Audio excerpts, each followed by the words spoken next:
আমার ২২ বছরের কাজের লোক আমার ঘরেই ঘুমাতো। তাকে আমি সবসময় সাধারণভাবেই দেখতাম। একদিন হঠাৎ সে আমার সামনে এসে বলল, ম্যাডাম, দয়া করে আমাকে ছোট চোখে দেখবেন না। সেই রাতে যখন আমি তার দিকে তাকালাম, আমি অবাক হয়ে গেলাম। রমেশ এখন আর আগের মতো যুবক নয়, বরং এক পরিপক্ক, পরিণত মানুষের মতো আচরণ করছিল। আমি তাকে অনেকক্ষণ ধরে ডাকছিলাম, কিন্তু তার কোনো সাড়া পাচ্ছিলাম না। তাকে খুঁজতে খুঁজতে আমি তার ঘরে গেলাম। সেখানে দেখলাম রমেশ মাত্রই স্নান সেরে বাথরুম থেকে বেরিয়ে এসেছে। তার গায়ে তখনও শার্ট ছিল না। আমি প্রথমবারের মতো তাকে এমনভাবে দেখলাম। রমেশের শরীর ছিল খুব শক্তিশালী, যেন কোনো যোদ্ধার মতো।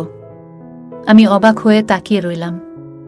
বহু বছর পর আমি কোনো যুবককে এভাবে দেখলাম। আমি এক দৃষ্টিতে তাকিয়েছিলাম। তারপর আমি রমেশকে, আমার নাম প্রিয়া। আমি ৩৮ বছরের হলেও আমি আমার শরীরের অনেক যত্ন নিতাম, তাই আমার বয়স বেশি মনে হতো না। বন্ধুরা, আজকের গল্পটি অনেক বেশি স্পেশাল, তাই কেউ মিস করো না। আর দয়া করে গল্পগুলো ভালো লাগলে ভিডিওটি লাইক, শেয়ার এবং চ্যানেলটি সাবস্ক্রাইব করো প্লিজ। যখন থেকে রমেশ আমার বাড়িতে এসে থাকতে শুরু করলো, আমার জীবনে কিছু পরিবর্তন আসতে লাগলো। প্রথমে আমি ভেবেছিলাম রমেশ ছোট, সে কিছু বুঝতে পারবে না। কিন্তু ধীরে ধীরে তার আসল চরিত্র আমার সামনে আসতে লাগলো। আমি কখনো ভাবতেও পারিনি যে ২২ বছরের একটি ছেলে আমার মতো ৩৮ বছরের একজন মহিলার জীবনে এমন আনন্দ বয়ে আনবে। রমেশ ২২ বছরের তরুণ, যাকে আমি গ্রামের বাড়ি থেকে আমার বাড়িতে কাজের জন্য নিয়ে এসেছিলাম। আমার বাড়িতে শুধু আমি আর আমার ১ বছরের সন্তান ছিল। যখন আমি কাজে যেতাম, রমেশ আমার সন্তানের যত্ন নিত এবং সে আমার বাড়িতেই থাকত। আমি বিয়ে না করেই মা হয়েছিলাম। আমার প্রেমিক আমাকে বিয়ের প্রতিশ্রুতি দিয়ে আমার সঙ্গে প্রেমের অভিনয় করেছিল। যখন আমি গর্ভবতী হয়ে গেলাম, আমি তার বাড়িতে গেলাম এবং সেখানে গিয়ে দেখি যে তার বিয়ে হচ্ছে। সে আমার সঙ্গে প্রেমের অভিনয় করেছিল, কিন্তু শেষমেশ অন্য একটি মেয়েকে বিয়ে করে ফেলেছিল। আমার গর্ভে যে সন্তান ছিল, তাকে নষ্ট করার ইচ্ছে আমার হয়নি। যখন আমি ভাবলাম গর্ভপাত করাবো, তখনও অনেক দেরি হয়ে গিয়েছিল, কারণ আমি তখন প্রায় ৫ মাসের গর্ভবতী ছিলাম। আমার বাবা মা আমাকে এবং আমার সন্তানকে গ্রহণ করতে অস্বীকার করলেন, তাই আমি একাই থাকতে শুরু করলাম। কিছু মাস আগে আমি আমার গ্রামের বাড়ি গিয়েছিলাম আমার দাদার ৯০তম জন্মদিন উদযাপন করতে। আমার দাদু আমাকে সেই বিশেষ দিনের জন্য নিমন্ত্রণ পাঠিয়েছিলেন, তাই আমি গ্রামে গিয়েছিলাম। সেখানে আমার ছেলেকে শুধু আমার দাদাই ভালোবেসে কোলে তুলে নিয়েছিলেন। আমার ছেলে কুনাল তার সঙ্গে খেলছিল। এমন সময় অফিস থেকে আমার ফোন এলো। কিছুক্ষণের জন্য ফোনে কথা বলার জন্য আমি বাইরে গেলাম। আমি যখন বাইরে থেকে ফিরে এলাম, দেখলাম আমার ছেলে কুনাল আর দাদার কাছে নয়, বরং বাড়ির এক কর্মচারীর কাছে ছিল। আমি লক্ষ্য করলাম কুনাল সেই কর্মচারীর সঙ্গে বেশ আনন্দের সঙ্গে খেলছে। আমি আমার সন্তানকে তার কাছ থেকে নিয়ে চলে যাওয়ার প্রস্তুতি নিচ্ছিলাম। তখনই সেই কর্মচারী আমাকে থামিয়ে বলল, ম্যাডাম, আমাকে একটু সাহায্য করবেন? আমার টাকার প্রয়োজন নেই, আমার কাজের প্রয়োজন। সে নিজেকে পরিচয় দিয়ে বলল, আমি রমেশ। আমি আগে এই বাড়ির গবাদি পশুর খোয়ারের দেখাশোনা করতাম, কিন্তু এখন বড় সাহেব গবাদি পশু বিক্রি করার কথা ভাবছেন। যদি আপনার কাছে কোনো কাজ থাকে, দয়া করে আমাকে দিন, আমার খুব প্রয়োজন। আমার বাবা মাও দিনমজুরি করেন, তাই আমার কাজের খুব প্রয়োজন। তখন আমি বললাম, আমার সন্তানের যত্ন নেওয়ার জন্য একজনের প্রয়োজন, কিন্তু এর জন্য তোমাকে শহরে যেতে হবে। আমি এই কাজের জন্য তোমাকে প্রতি মাসে ৭,০০০ টাকা দেব। রমেশ আমার প্রস্তাব শুনে শহরে আসতে রাজি হয়ে গেল। কুনাল তার সঙ্গে বেশ ভালোভাবে থাকত। এটা দেখে আমি রমেশকে আমার বাড়িতে নিয়ে আসার সিদ্ধান্ত নিলাম। রমেশ তখন থেকেই আমার বাড়িতে থাকত। সে বলেছিল প্রতি ৪ মাস পর পর যখন কিছু টাকা জমা হবে, তখন সে তার গ্রামে ফিরে যাবে। রমেশ সারা দিন আমার সন্তানের যত্ন নিত এবং ঘরের কাজে আমাকে সাহায্য করত। ১ মাস হয়ে গেছে রমেশ আমাদের বাড়িতে এসেছে, আর এই ১ মাসে সে নিজের কাজকে খুবই আন্তরিকতার সঙ্গে করেছে। তাকে আমার খুবই ভালো লাগত। রমেশের যত্নে আমার সন্তানের স্বাস্থ্যের উন্নতি হতে শুরু করেছিল এবং আমি অবাক হয়ে দেখলাম যে আমার ছেলে কুনাল, যে আমাকে আগে অনেক বিরক্ত করত, এখন রমেশের হাত থেকে খুব ভালোভাবে খাবার খাচ্ছে। আমি রমেশকে আমার বাড়িতে থাকার জন্য একটি আলাদা ঘর দিয়েছিলাম।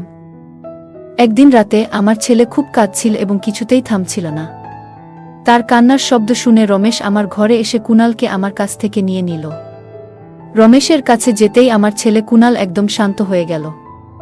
রাত অনেক হয়ে গিয়েছিল, কুনাল রমেশকে ছেড়ে দিতে চাইছিল না, তাই আমি রমেশকে আমার ঘরেই থেকে যাওয়ার জন্য বললাম। সেদিন আমি অনেক সুন্দর একটি পোশাক পরেছিলাম। সে আমার কথায় রাজি হয়ে গেল। সকালে আমি ঘুম থেকে উঠলাম, তখন দেখি কুনাল রমেশকে জড়িয়ে ধরে ঘুমাচ্ছে। সেই দৃশ্য দেখে আমার মনে হল রমেশ সত্যিই আমার সন্তানের জন্য একজন আদর্শ দেখাশোনাকারী হয়ে উঠেছে। সেই রাতের পর থেকে রমেশ কুনালের জন্য আমার ঘরেই থাকতে শুরু করল। রমেশ আসার পর সবকিছু ঠিকঠাক চলছিল, আর তার কাজের প্রতি আন্তরিকতা দেখে আমি বেশ খুশি ছিলাম। ছুটির দিনে আমি রমেশকে নিয়ে শপিং মলে গেলাম। সেখানে আমি তার জন্য সুন্দর কিছু পোশাক কিনলাম এবং সেলুনে গিয়ে তার নতুন হেয়ার স্টাইল করিয়ে দিলাম। রমেশ দেখতে ভালো ছিল, কিন্তু সে সবসময় খুব সাধারণভাবে থাকত। সেদিন আমি তার পুরো লুকটাই বদলে দিয়েছিলাম। নতুন রূপে রমেশকে দেখে আমি নিজেই বিশ্বাস করতে পারছিলাম না যে কাল পর্যন্ত যে একজন সাধারণ কর্মচারী ছিল সে এতটা স্মার্ট এবং আকর্ষণীয় লাগতে পারে। শপিং মল থেকে আমরা যখন বাড়ি ফিরলাম, কুনাল ঘুমিয়ে পড়েছিল। আমি তাকে তার ঘরে নিয়ে বিছানায় শুইয়ে দিলাম এবং পানি আনতে বাইরে যেতে লাগলাম। ঠিক তখনই রমেশ আমার জন্য পানি নিয়ে এলো। আমি পানি খেয়ে গ্লাসটা রেখে দিলাম, আর লক্ষ্য করলাম রমেশ আমাকে তখন থেকেই এক দৃষ্টিতে দেখছিল। হঠাৎ করেই সে আমাকে আলতো করে জড়িয়ে ধরল। অনেক বছর পর কোনো পুরুষের আলিঙ্গন পেলাম, আমি অবাক হয়ে তাকে দূরে সরিয়ে দিলাম। তখন রমেশ বলল, ম্যাডাম, আজ আপনার জন্যই আমি প্রথমবারের মতো নিজেকে ভালোবাসতে শিখেছি। জীবন সত্যিই সুন্দর, শুধু সেটাকে কিভাবে উপভোগ করতে হয় তা জানা দরকার। আজ আপনি আমাকে সম্পূর্ণ বদলে দিয়ে আমার উপর অনেক বড় অনুগ্রহ করেছেন। সত্যিই আমি এখন অনেক ভালো লাগছি। রমেশের মুখে সেই আনন্দের হাসি দেখে আমিও খুশি হয়ে গেলাম, কারণ কোনো গরিবের উপকার করতে আমার অনেক ভালো লাগে। পরের দিন থেকেই রমেশ খুব পরিপাটি ও সুশৃঙ্খলভাবে থাকতে শুরু করল। সে মাত্র 22 বছরের হলেও গ্রামের ছেলে হওয়ার কারণে তার শারীরিক গঠন ছিল মজবুত। সে প্রতিদিন বাড়িতেই শরীরচর্চা করত, আর তার উচ্চতাও বেশ ভালো ছিল। একদিন আমি তার পড়াশোনা সম্পর্কে জানতে চাইলে সে বলল এখন আর তার পড়াশোনায় মন নেই। প্রতিদিন সকালে অফিসে যাওয়ার আগে আমি আমার সন্তানের প্রতি ভালোবাসা প্রকাশ করতাম। আজ সকালে অফিসে যাওয়ার আগে যখন আমি আমার ছেলে কুনালকে আদর করতে গেলাম, দেখি সে রমেশের কোলে বসে আছে। হঠাৎ আমার ছেলে কুনাল মুখটা ঘুরিয়ে নেয়, আর আমার ঠোঁট অজান্তে রমেশের গালে স্পর্শ করে। আমি কিছুটা অপ্রস্তুত হয়ে পড়েছিলাম এবং দ্রুত রমেশের কাছে ক্ষমা চাইলাম। ঘটনাটি আমাকে অস্বস্তিতে ফেলে দিলেও রমেশ বিষয়টি সহজভাবে গ্রহণ করল। আমি তখন রমেশের কাছে ক্ষমা চেয়ে অফিসে চলে গেলাম। সন্ধ্যায় যখন বাড়ি ফিরলাম, তখনও আমি রমেশের চোখে চোখ রাখতে পারছিলাম না। রমেশ কুনালকে খাইয়ে ঘুম পাড়িয়ে দিয়েছিল, তারপর আমরা একসঙ্গে রাতের খাবার খেয়ে নিলাম। খাওয়ার পর আমি আমার ঘরে গিয়ে ওষুধ খেতে লাগলাম, কারণ আমার মাইগ্রেনের সমস্যা ছিল। ওষুধ খাওয়ার পরও আমার মাথার ব্যথা কমছিল না, তাই আমি মাথা ধরে বসেছিলাম। কিছুক্ষণ পর রমেশ ঘরে এলো। আমাকে এমন অবস্থায় দেখে সে জানতে চাইল কি হয়েছে। আমি বলার পর সে আমার মাথায় ধীরে ধীরে মালিশ করতে শুরু করল। রমেশ এর মালিশে আমার মাথার ব্যথা ধীরে ধীরে কমতে শুরু করল, আর আমি আস্তে আস্তে গভীর ঘুমে ডুবে গেলাম। সেই রাতে আমার ঘুম খুবই ভালো হয়েছিল। পরের দিন আমাদের অফিসে ট্র্যাডিশনাল ডে উদযাপন ছিল। আমি ঠিক করেছিলাম যে সেদিন গুজরাটি পোশাকে সাজব। আমি ঘাঘরা পরেছিলাম, কিন্তু স্কার্টের গিট বাঁধতে গিয়ে বেশ অসুবিধায় পড়েছিলাম। আমার কোনো সহায়তা ছিল না, তাই আমি ঘরে কাজ করা রমেশকে ডেকে গিট বাঁধতে বললাম। গিট বাঁধার সময় তার হাত আমার পিঠের উপর দিয়ে স্পর্শ করছিল। আমি বিষয়টাকে গুরুত্ব দেইনি, কারণ তখন আমার কাছে আর কোনো উপায় ছিল না। প্রস্তুত হয়ে যখন আমি বের হতে যাচ্ছিলাম, তখন রমেশ আমাকে থামিয়ে দিল। রমেশ ঘর থেকে কাজল নিয়ে এসে আমার কানের পেছনে লাগিয়ে বলল, ম্যাডাম, এখন আপনাকে আর কেউ নজর দিতে পারবে না। আপনি সত্যিই খুব সুন্দর লাগছেন। আপনি এমনিতেই অনেক সুন্দর, আর আজকে আরও সুন্দর লাগছেন। তার কথা শুনে আমি হেসে ফেললাম এবং বাইরে বেরিয়ে পড়লাম। সেদিন সন্ধ্যায় যখন আমি বাড়ি ফিরলাম, তখন আমার সঙ্গে আমার এক বান্ধবী এবং তার বন্ধু ছিল। রমেশ সেদিন অসাধারণ খাবার তৈরি করেছিল। আমার বান্ধবী পরের 4 দিন আমার বাড়িতে থাকার সিদ্ধান্ত নিয়েছিল, আর তার বন্ধু আমাদের সঙ্গে পরের 3 দিন ছিল। পরের দিন রাতে রমেশ খাবার তৈরি করে আমার বান্ধবী তানিয়া এবং তার বন্ধুকে ডেকে খেতে বলল, কিন্তু তারা নিজেদের ঘরে বসে পানীয় খাচ্ছিল। তানিয়া অনেকটাই পান করে ফেলেছিল এবং খাওয়া ছাড়াই ঘুমিয়ে পড়েছিল, আর তার বন্ধু সুনীল আমাদের সঙ্গে খাবার টেবিলে বসে খেতে শুরু করল। সুনীল আমাকে উদ্দেশ্য করে বলল, প্রিয়া, তুমি তো তানিয়ার থেকেও সুন্দর। সুনীলের কথায় রমেশ তার দিকে রাগী দৃষ্টিতে তাকালো এবং খাওয়া শেষ করে নিজের ঘরে চলে গেল। সুনীলে চলে যাওয়ার পর সে আমার কাছে এসে বলল, ম্যাডাম, আপনার এই ধরনের বন্ধুরা আমার ভালো লাগছে না। তখন আমি রমেশকে ধমক দিয়ে বললাম, আমি তোকে পরিবারের সদস্যের মতো মনে করি, এর মানে এই নয় যে তুই আমার অতিথিদের নিয়ে কিছু বলবি। তোর কাজ হচ্ছে বাড়িতে আসা অতিথিদের সেবা করা, তুই শুধু সেটাই করবি। আমাকে শেখানোর চেষ্টা করার দরকার নেই। আমি আমার ঘরে চলে গেলাম। যদিও আমি রমেশকে ধমক দিয়েছিলাম, তবুও সে আমার জন্য পানি নিয়ে এলো। আমি আমার ওষুধ খেয়ে পানি পান করে শুয়ে পড়লাম। সেদিন রমেশ আমার ঘরে ঘুমাতে আসেনি বলে মনে হচ্ছিল, কিন্তু সকালে ঘুম ভাঙতেই দেখি সে আমার পাশে শুয়ে আছে।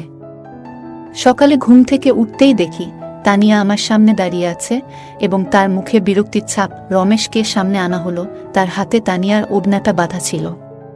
তানিয়া ক্ষুব্ধ কণ্ঠে বলল, তোমার এই গ্রাম্য কাজের লোকটা আমার বন্ধুর হাত ভেঙে দিয়েছে। রমেশ তখন মাথা নাড়ল এবং শান্তভাবে বলল, ম্যাডাম, আমি কিছুই করিনি। রাতে সুনীল সাহেব মদ্যপ অবস্থায় ছিলেন, সম্ভবত তার ভারসাম্য হারিয়ে পড়ে গিয়েছিলেন। আমি তো সুনীল সাহেবের উপর হাত তুলতে যাব কেন? তানিয়া তখনও কিছুটা অস্বাভাবিক অবস্থায় ছিল বলে মনে হল। রমেশ আমার জন্য তাদের কাছে ক্ষমা চেয়ে নিল। তানিয়া ও সুনীল তখন সেখান থেকে চলে গেলেন এবং রমেশ আমার কাছেও ক্ষমা চাইতে শুরু করল। আমি জানতাম রমেশ কোনো ভুল করেনি। আজ আমি ছুটি নিয়েছিলাম কারণ কয়েকদিন ধরে আমি খুব ব্যস্ত ছিলাম। তাই ভাবলাম আজ একটু নিজেকে সময় দেব। সকালে নাশতা করার পর আবারও 1 ঘন্টার জন্য ঘুমিয়ে পড়লাম। রামার ছেলে কুনালও আমার সঙ্গে ঘুমিয়ে পড়েছিল। ঘুম থেকে উঠে মনে হলো 1 কাপ চা খুব দরকার। আমি রমেশকে ডেকে চা বানানোর জন্য বললাম। আমি তাকে অনেকক্ষণ ধরে ডাকছিলাম, কিন্তু তার কোনো সাড়া পাচ্ছিলাম না। তাকে খুঁজতে খুঁজতে আমি তার ঘরে গেলাম। সেখানে দেখলাম রমেশ মাত্রই স্নান সেরে বাথরুম থেকে বেরিয়ে এসেছে। তার গায়ে তখনও শার্ট ছিল না। আমি প্রথমবারের মতো তাকে এমনভাবে দেখলাম। রমেশের শরীর ছিল খুব শক্তিশালী, যেন কোনো যোদ্ধার মতো। আমি অবাক হয়ে তাকিয়ে রইলাম। বহু বছর পর আমি কোনো যুবককে এভাবে খালি শরীরে দেখলাম। আমি এক দৃষ্টিতে তাকিয়েছিলাম, আমার যেন হুঁশ ছিল না। এই মুহূর্তে রমেশ আমাকে ডাক দিল। তখন দেখি সে শার্ট পরে আমার সামনে দাঁড়িয়ে আছে, কিন্তু আমি তখনও তাকিয়ে আছি, যেন আমার মনোযোগ ছিল অন্য কোথাও। রমেশ আমার চোখের সামনে হাতের চুটকি বাজালো। আমি হুঁশে ফিরলাম। তাকে বললাম, আমার জন্য 1 কাপ চা বানিয়ে দাও। আজকের দিনটা আমি নিজের জন্য একটু আলাদা করে রেখেছিলাম। তাই দুপুরবেলা নিজের ঘরে বসে রিল্যাক্স করার জন্য ত্বকের যত্ন নিচ্ছিলাম। আমি তখন শর্টস আর গাউন পরেছিলাম এবং আমার পায়ের ওয়াক্সিং করছিলাম। ওয়াক্সিং করার সময় একটু বেশি গরম ওয়াক্স পায়ে পড়ে যায়, যার ফলে পা পুড়ে যায়। ব্যথায় আমার মুখ দিয়ে শব্দ বেরিয়ে গেল। আমার ব্যথার শব্দ শুনে রমেশ দ্রুত ঘরে আসে। সে এসে পায়ের পুড়ে যাওয়া অংশ থেকে গরম ওয়াক্স সরিয়ে দেয় এবং সেখানে সাবধানে ক্রিম লাগিয়ে দেয়। তার সাহায্য আমার পায়ে স্বস্তি এনে দেয়, যদিও তার স্পর্শের কারণে আমি কিছুটা অস্বস্তি বোধ করছিলাম। রমেশ ও আমি ঘরের কিছু কাজ করছিলাম, কিন্তু আমার মধ্যে তখন কিছু অনুভূতি তৈরি হচ্ছিল যা বোঝানো কঠিন। হঠাৎ রমেশের চোখ আমার দিকে পড়তেই আমি ব্যথার কারণে আবার একটু কুঁকিয়ে উঠলাম। রমেশ চিন্তিত মুখে বলল, ম্যাডাম, আপনি এখন বিশ্রাম নিন।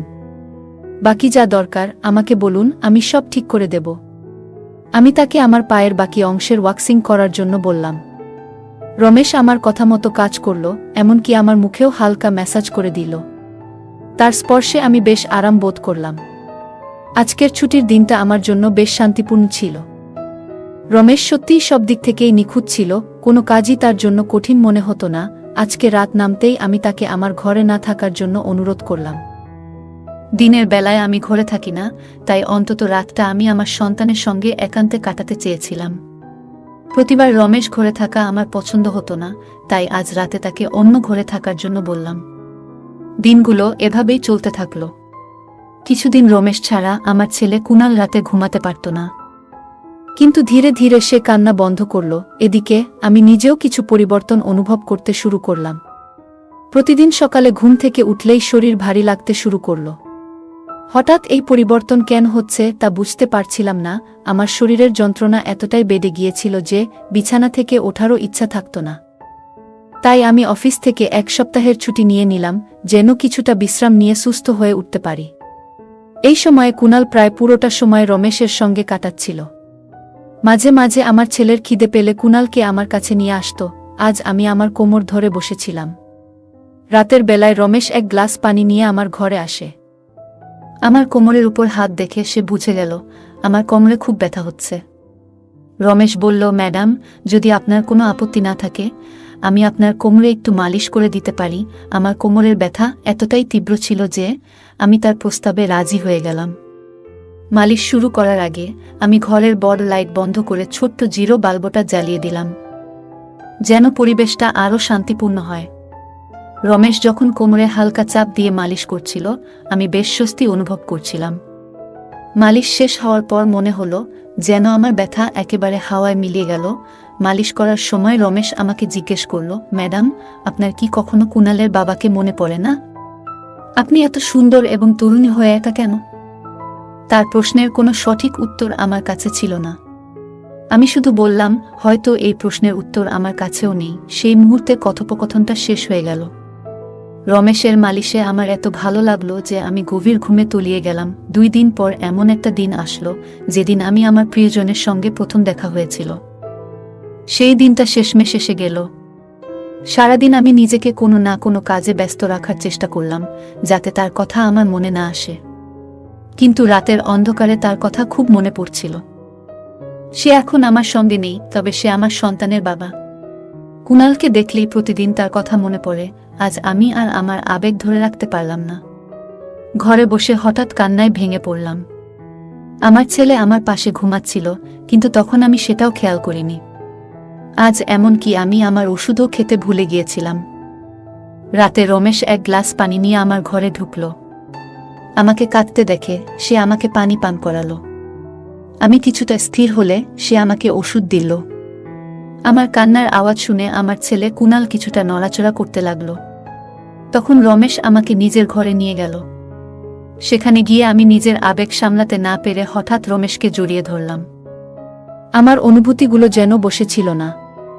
আমার দুঃখের কারণ শুনে রমেশ নীরবে আমার চোখের জল মুছে দিল।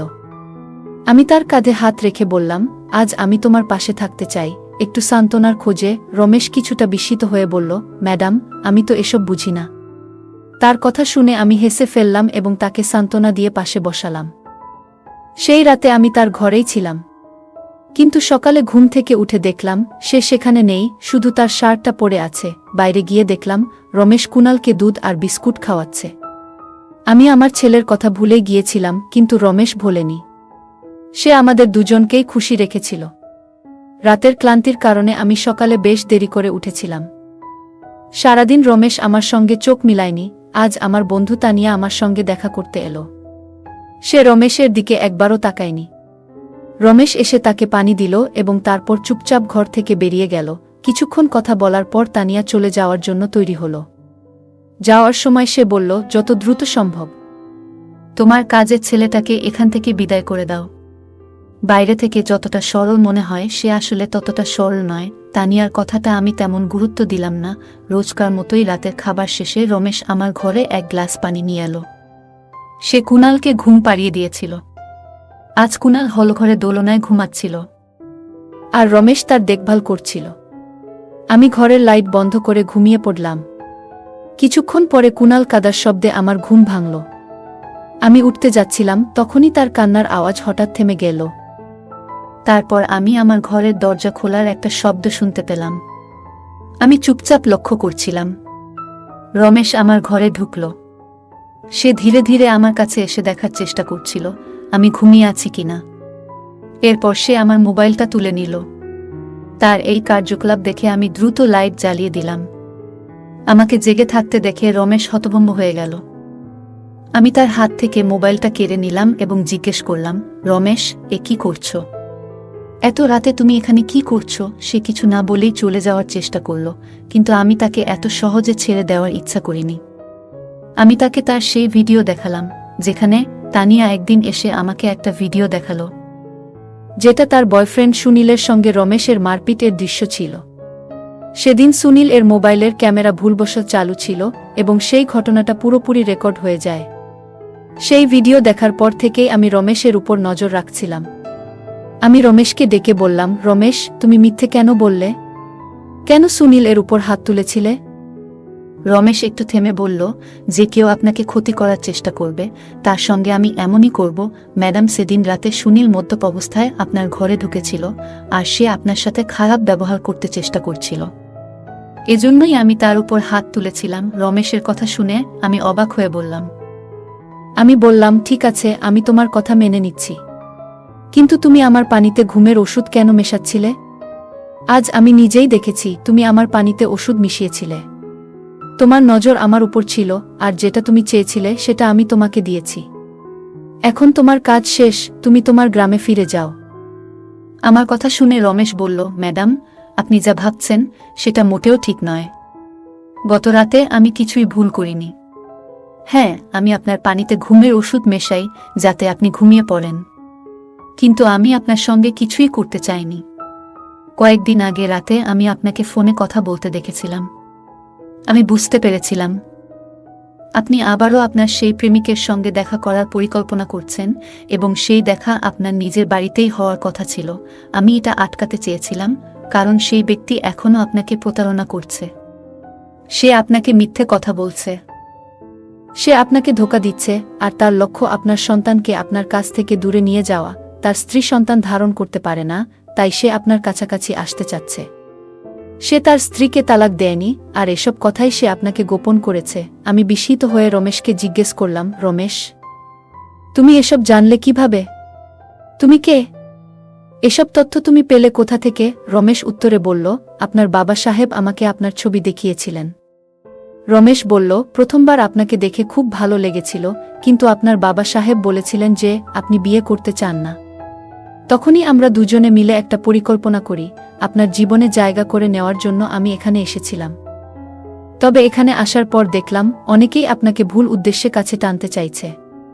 তখন থেকেই আমি আপনার সুরক্ষা করা শুরু করি। রমেশ আসলে 22 বছর বয়সী ছিল না। আমার প্রথম সন্দেহ ঠিকই ছিল। সে 30 বছর বয়সী এবং একটি ভালো চাকরি করত। আমার ভালোবাসা জয় করতে সে এত চেষ্টা করেছিল। রমেশ যা বলেছিল সবই সত্যি ছিল। সে আমার প্রেমিক সম্পর্কে যা কিছু বলেছিল তার সবকিছুই সঠিক প্রমাণিত হয়েছে। রমেশের মতো একজন সৎ জীবনসঙ্গী এবং আমার সন্তানের জন্য একজন দায়িত্বশীল বাবা পাওয়া আমার জন্য সত্যিই বড় সৌভাগ্যের ব্যাপার। আমি আমার পুরনো প্রেমিকের প্রতারণা থেকে বেঁচে গেছি। আজ আমি রমেশ, যার আসল নাম বিজয়, তার সঙ্গে খুব সুখী। সে আমাকে এবং আমার সন্তানকে অনেক ভালোবাসে। আমার বাবা সাহেবের কারণেই আজ আমি আমার নতুন পরিবার শুরু করতে পেরেছি। রমেশের মতো একজন জীবনসঙ্গী পাওয়া আমার জন্য সত্যিই আশীর্বাদ। বন্ধুরা, যারা সত্যিকারের ভালোবাসে তারা কখনো কোনো কঠিন সময়ে আপনাকে ছেড়ে যাবে না। সম্পর্ক টিকিয়ে রাখার জন্য কোনো কারণের প্রয়োজন হয় না, কিন্তু সম্পর্ক ভাঙার জন্য একটা অজুহাতই যথেষ্ট। এই ছিল আজকের আমাদের ছোট্ট গল্প। গল্পটা কেমন লাগলো জানাতে ভুলবে না। আরও মজার মজার রোমান্টিক গল্প শুনতে চাইলে ভিডিওটি লাইক, শেয়ার এবং চ্যানেলটি সাবস্ক্রাইব করতে এবং বেল আইকনটি ক্লিক করতে ভুলবে না। ধন্যবাদ।